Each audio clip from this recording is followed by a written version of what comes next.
All right. Do you do the videos like? When do you ever learn that trick? Hello, my gorgeous people. This is Grace here, Bicodonia, and today we have Jenna. I want to introduce you to Jenna because Jenna is awesome, and Jenna is also a great inspiration to me. So she's probably going to inspire you. So I've heard some stories. Tell us a little bit about the dirt biking you do all over Cambodia. Yeah, I came to Cambodia in 2017 to work in anti-human trafficking. And with the NGO world here is really, really small. So you immediately get plugged in because you're an expat, you're working in this at-risk community, you're American, you kind of find your people. And I got connected to some really awesome guys that have been riding around Cambodia and just helping out for like 20 plus years. And they were kind of getting more involved with like getting women riding. So I got to join up with them, and we just get to go to like the middle of nowhere Cambodia and have access to people that are in need of medical assistance, educational assistance, just trying to figure out how to do life. And we just get to walk alongside them and build relationships. It's just really a huge passion of mine to get women riding. That's why I have multiple bikes, because it's a lot easier to take girls out. There's a lot of gendered issues here in Cambodia with female riding. It's kind of frowned upon. So how do you talk to your parents, to your, the authorities in your community to do stuff like this? That being said, there's amazing Khmer riders. There's amazing international riders that come to Cambodia. And it's really fun to see how they just cheer each other on. Some really interesting social fabric that you're working with here in Cambodia. And also you speak Khmer, which I really admire. I think it's a super difficult language. The sounds of it are really like, they're not like any other Asian language, I think. How long have you been here in Cambodia? Since 2017, so 5 years, almost. Wow. Yeah. So Cambodia is like almost home. It feels like it. I want it to be. I like it here, yeah. Southeast Asia has this way of reaching out and pulling you in. Truly, yeah. There's like a running joke like, oh, Jenna wants to become Khmer, and I always say I can't become Khmer because I have a dog and I walk him on a leash, which is like, no one here owns leashes. No one here lets their dog sleep in their bed with them. It's another reason why I'm single. My Khmer friends say, oh, your Cambodian husband would not allow this. This is why Jenna doesn't have a Cambodian husband yet. It's not because your dirt bike is bigger than theirs. I could also be it too. I don't know. I love the fact that you have multiple bikes so that you can get other women out and having a go. Is this something you've done a lot of? Not as much because of COVID. That's kind of put a huge damper on the whole riding community as a whole. Foreigners weren't allowed to travel. We had a travel ban. All that's been lifted. And in celebration of that, like the Hanuman Enduro has had a women's class for the first time. Right, so the first time? Yeah. So I rocked up for the first women's class. Is that what happened? So in Kerry Rome, the race in February, March-ish, we had one girl rider in the whole class. Okay. And then in 2018, 2019, before COVID, Maria, the French woman that you've met, she raced with the boys. So okay. So this is really early super days. Super new. Yeah. Yeah, so the story of how I ended up racing in the Enduro was I was in a bar in Chiang Mai, which is how a lot of stories start. As they should. Indeed. And my friend here, my friend from Phnom Penh was in town, and he said to me, oh, next week, there's going to be this race in Cambodia, and you should come. And I said, I've never been in a race in my life. That's crazy. Yeah. And he said, oh, but there's not enough women in it. We need to get more women involved. We need the women who are there to see other women racing. Yeah. And I said, oh, okay. You got me. Yeah. I was like, I can't really say no to that, right? Yeah. And so that's how I ended up here. And that's how I ended up meeting Jenna. Like I say, she was making the whole race happen, which is just, I really respect that. I really respect people who, like yourself, put in so much time, effort, energy into creating events like the Hanuman Enduro and making events which obviously support the whole community, bring people together, and and you're doing it as volunteers out of the goodness of your heart. And so I totally admire and respect that. So cheers to you and the whole team. Thanks. So, can you tell me how you got into dirt biking to start with? Yeah. My dad raced motocross before I was born, so I kind of grew up having a dad that was obsessed with dirt bikes and talking about motorcycles and stuff like that. I grew up in Oregon, which has a lot of like fire lanes and like BLM. We call it BLM land, Bureau of Land Management land. So that's like We're just having just. a party. Oh yeah, so we have a party going on. But I mean, like, there's always a party going on in Cambodia, Yes, right? also true. Someone's like always singing karaoke. It's like Monday nights, 10 p.m. Yeah. There's some karaoke going on down the street. You can hear the strains of Celine Dion coming up the river. Yeah. Yeah, Khmer style. My side. And there's you're never really alone here. You've got Never. It's a very vibrant part of the world. Yeah. For sure. Yeah, So you're riding around the fire roads in Oregon. Yeah, in Oregon. My grandparents owned 100 acres of land, so we go there a couple times a year and ride ATVs and dirt bikes and stuff like that.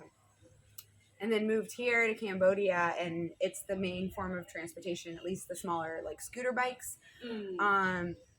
So got one of those, got plugged into a dirt bike community here, got a coach. We've been talking a lot about advice for women riders or just anyone, honestly. It's you got to ride with people, like any sport. Like I grew up playing water polo and skiing too. It's like you always want to play and ride with or ski with or swim with people that are better than you, because that's the way you learn, right? If you just hang out with people that are at your level, you're not going to improve. So like coming here, getting plugged into a community, getting a coach that gets you is really key. I've been really lucky to have multiple coaches to like pour into me. And these are just people that you've met. They're not, you haven't gone and like hired a coach. You've just no. There's no financial. It's just like, hey, we're going riding on Saturday. Are you free? And it's like, make yourself available. Like, I love that. This is what I love about the motorcycling community in general, and I find this all over the world as well. Yeah. And that's a really nice thing about riding in Southeast Asia as well, that I find. Like, particularly if you're riding a bike, like we've got the dirt bikes here, so you've got the old XRs and that. There are a lot of old XRs in Cambodia. And if it breaks, you can rock up to some guy on a corner somewhere in a village, and there'll be a way to solve your problem. Yeah. And if there's not, there's a truck coming through that night or morning. Right. So I think that's the really easy thing about Cambodia is if you're riding a bike that has a lot of easy accessible parts, like they can jerry rig, you can borrow, you can buy. There's a lot of generosity in Cambodia, that hospitality. We've rocked into villages that don't have hotels and strung up our hammocks in churches, in random half-built rice storage barn things. Like, people are just generous. They want to be compassionate. They want to feed you. That hospitality is everywhere. So if you get in a position where you have to ship your bike to another town or your home village, it's fairly easy to do so. So that's a really nice insight, which I think is worth sharing about Cambodia. So if people are thinking of, well, it sounds like really cool to go and explore somewhere like Cambodia, but it's also a little bit Wild West. It's not that developed. There's a bit of a perception, and it's not untrue, right? Yeah. There's you go a lot of places. There's not a lot of creature comforts, like you say. You go to many villages. There's no hospital. There's no hotel. Yeah. No restaurants. No restaurant, exactly. Yeah. And so, in that sense, Cambodia doesn't have some of the amenities that a lot of people might be expecting. But on the other sense, it's more than made up for by this spirit of generosity, where whatever you need will come to you in some way. Yeah. As long as you approach with an open heart and the right attitude, then people are incredibly helpful and kind, and they're the best. Yeah. For sure. But so come ride here. There's a ton of stuff to explore. We talked a little bit about this. Like, before I moved to Cambodia, I had never ridden in sand, so like that's a learning curve. There's 2 seasons here in Cambodia, so you have rainy season, aka muddy season for dirt biking, and then you have dry season, aka sand season here. So there's a learning curve. Also, have never ridden in snow here yet, so I've got some skills that are useless. When I need to learn how to ride snow, I will be calling up Jenna. I'll be like, "What is this white stuff, and what do I do with it?" Don't understand. But yeah, so there's just tons to do here.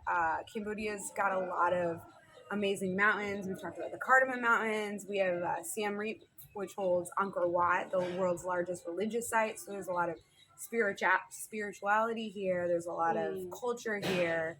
We've got Kampot, which is obviously I'm slightly biased because I live here. I think it's the best place. And right down the road is Ket Beach. So there's just loads to do. Here, come ride. We are probably talking to a big community of motorcyclists and dirt bikers. And what is the role of particularly dirt biking in creating like a multiplier effect, a positive multiplier effect here in Cambodia? Like how can we bring dirt bikes and good stuff together here? Yeah. It's a great question. Most of Cambodia's GDP comes from tourism. Like I said, Angkor Wat is a big tourist attraction here. And we've just been, devastated by COVID for the last 2.5 years. And we could just really use the tourism dollar. So come in, rent from local guides, rent from local, stay at local hotels, eat the local food. Because you're not only just helping that person become an entrepreneur, but you're supporting their family, their community. There's a ton of young families here that need financial money. And so it's not a handout. It's not a donation. It's just like an investment. It's an investment in the community here. And chances are they're going to know the best food, the best, if you're worried about like food safety, they're going to know the safest places to take foreigners. They're going to know the coolest spots. So maybe not so much the tourist attraction spots, but the off the beaten path.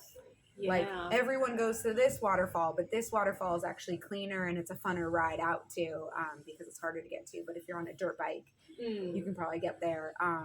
Just that kind of stuff is really fun. And just, again, you get immediate access to that hospitality. So yeah, come ride. It's super fun. Yeah. There's a ton of things to explore here. And it'll push your boundaries for sure. But there's always someone to help out, so which is great.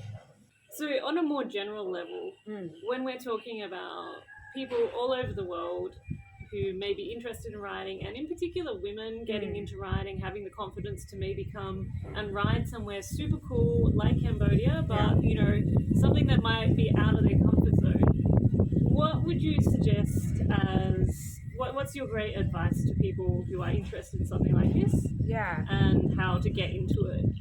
Yeah. I think it's getting plugged into a community. So you start riding. You realize you have this passion or this curiosity. Maybe you don't even know if it's a passion yet.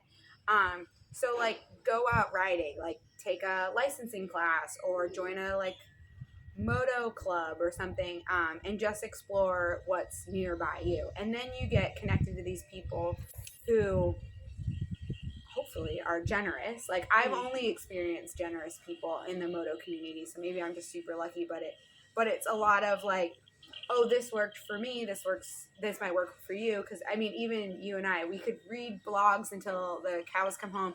You could read reviews, but until you're on a bike, you're trying on different pants, you're trying on different body armor, like you just don't know what works for you. You've taught me about wearing knee braces. I don't like wearing them because it's too bloody hot here, but like you've kind of talked me into like you should at least try to figure them out.